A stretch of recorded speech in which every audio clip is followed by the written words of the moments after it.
us about a league embracing some schematic stuff from colleges, an embrace of athletic traits, of an emphasis on tools and mobility and the ability to change defenses that has proven out to be a really good way to look at quarterbacking. There are also probably some fallacies in the stories that maybe we could tell ourselves about other prospects. So I just think it's a cool framework. So that's what we're gonna do first here. Shall we start? Let's do it. With, I think, the consensus number one prospect in this draft, who's Caleb Williams. Who, Steven, explains the Caleb Williams draft profile? I mean, this one's the easy one. It's Patrick Mahomes. Sure.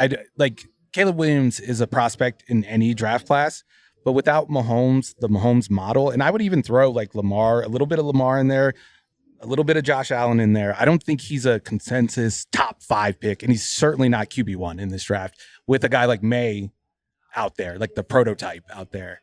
He's 6'1", 6'1 and a half, maybe 6'2". He's not a big guy. He doesn't play the position like we typically have seen it played in past decades. Those guys that go number one typically. Maybe Kyler Murray's in there a little bit. Sure. I think a lot of these guys over the last 5 years have made it possible for Caleb Williams to be QB1 with a bullet. It's a really interesting question without getting too far ahead of ourselves. Like 10 years ago, like 5 years ago even, but let's call it 10. What does this, if this draft class is coming out and you have to go in some leaps and bounds to make that make sense with how the college game is played and blah, blah, blah, blah, blah. But if these guys are presented to the NFL in, 2016. 2017 when Mahomes is drafted. Sure. I feel like that's the model. Yeah.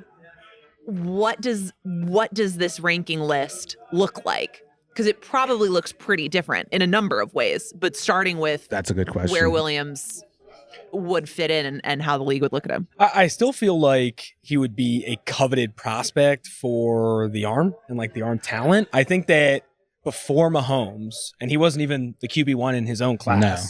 Before Mahomes, it was less a guarantee of a team saying, oh, he's got a big arm. Let me work with that. Let me play with that. Let me try and do something with that. I think it was like, oh, he's got a big arm, but I just don't see anything else. And can I do it? And I think with Caleb, a little bit smaller. I think maybe people are bringing up his height. And I think the other thing is that all the out of structure stuff, people are saying, can he do the inside of structure stuff? Sure. I think that's what a lot of the quarterback evaluation was pre-Mahomes, right? Yes. And then Mahomes, Allen, I think added two things.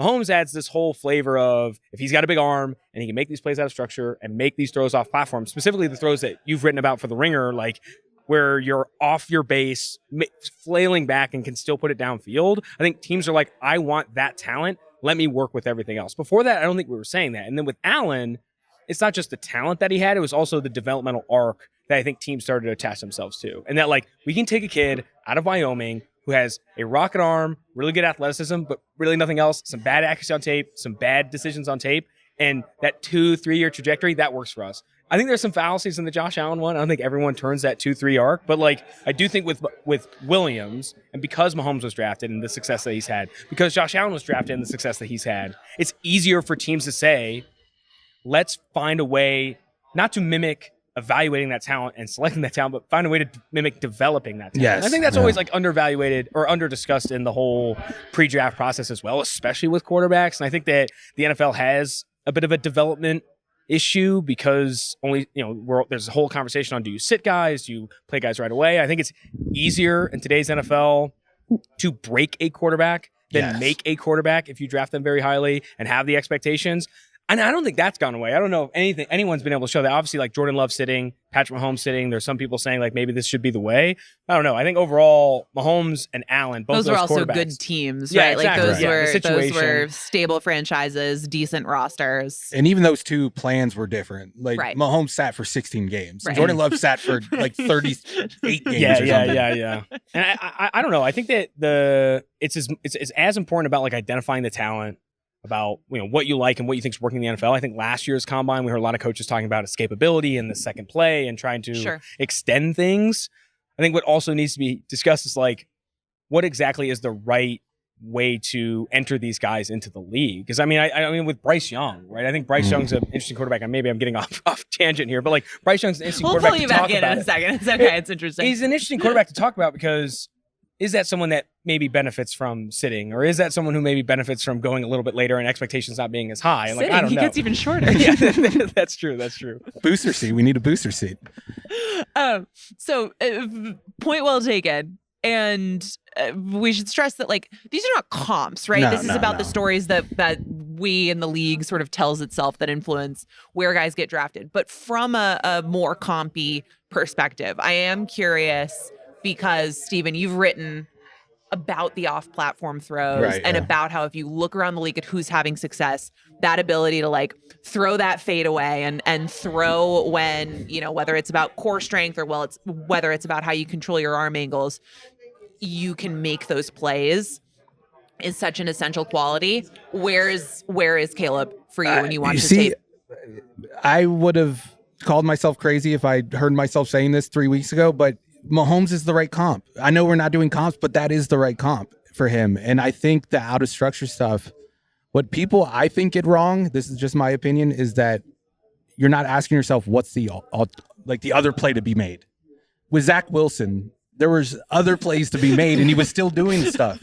With Caleb, when you watch them, especially this last year, that offense was not good. And I mean that from top to bottom. Like, the offensive line wasn't good. The receivers weren't good. The play calling wasn't good. The design wasn't good. And they scored a bunch of points because of this quarterback and because of what he did out of structure.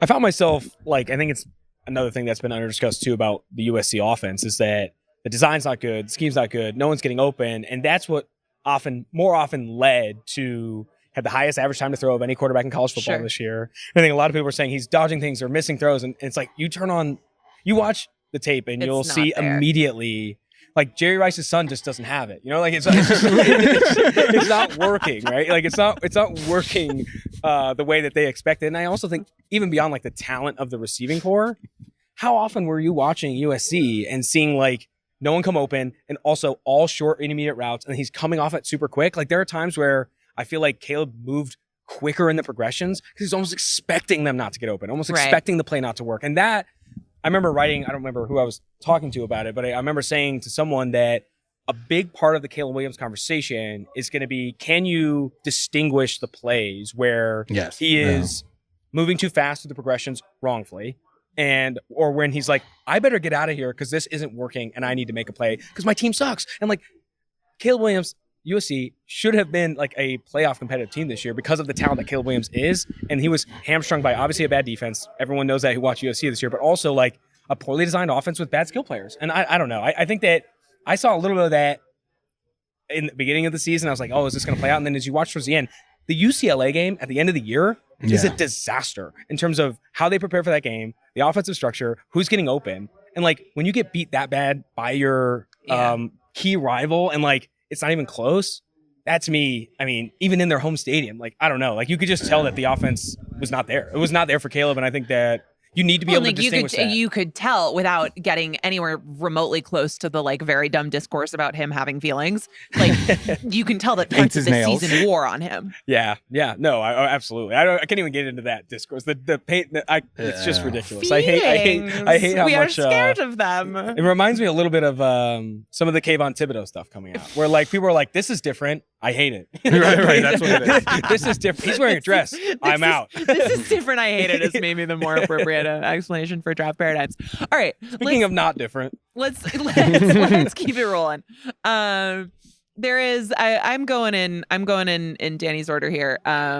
Although I guess it's probably right to point out that there's starting to be a fair bit of intrigue over whether Drake May is really QB2 in this class or not, but we'll put Drake May up next. How do we tell the story of Drake May in historical terms? I'll take it. We were trying to think of maybe some of the comps in the NFL, like Justin Herbert, even like Josh Allen. I've seen some people compare him to Josh Allen online because of some of the like bad decision making, but like, I don't know, you can't just say every bad decision from like a strong arm quarterback to Josh Allen. That just doesn't make that's not how this works. Like, to me, it's Christopher Columbus who sailed the ocean blue in 1942. And hold on, not 1942. No, not 1942.